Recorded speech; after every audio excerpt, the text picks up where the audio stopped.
The man who is pessimistic before age 40 knows too much. If he's optimistic after it, he knows too little. These are the words of Mark Twain.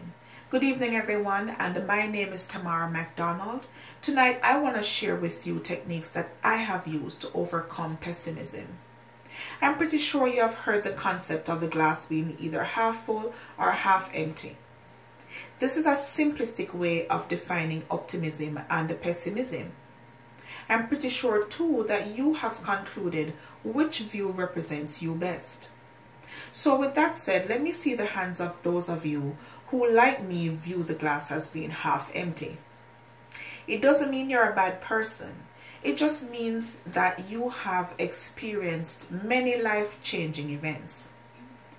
My difference is I tend to hold on to the negative events, and I use those negative events to define what the future holds. But who wants to be a pessimist? I sure don't. Do you?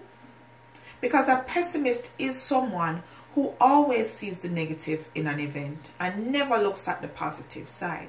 They always expect a negative outcome, and that can never be good. But did I get here overnight? No, I didn't. I've experienced my father's sudden passing. I've also been in a motor vehicle accident that claimed the life of another human being. I too have been in a life-threatening situation. So with these events in mind, I have developed this negative outlook on the future. So now that I have identified that I'm a pessimist, how do I manage it? What do I do to change my outlook? One of the most important things is getting over the past. Reminding yourself that challenges that you have faced in the past are just that, in the past.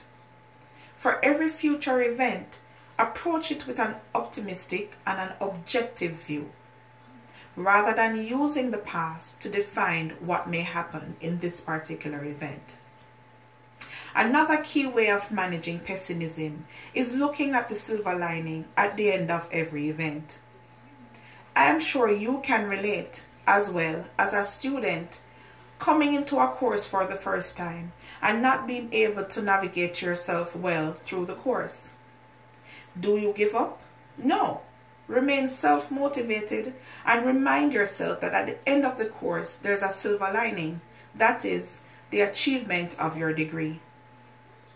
Finally, surround yourself with positive people. My husband, for example, is one of the most positive and optimistic persons I know. He's the one that balances me out. If I'm in a situation where I'm not thinking most positively, I get him involved. That way he just grounds me and gets me back into thinking fairly and more optimistic.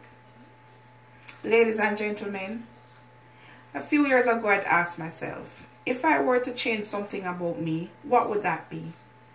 My pessimistic outlook stood out like a sore thumb. Like Mark Twain said, I know too much.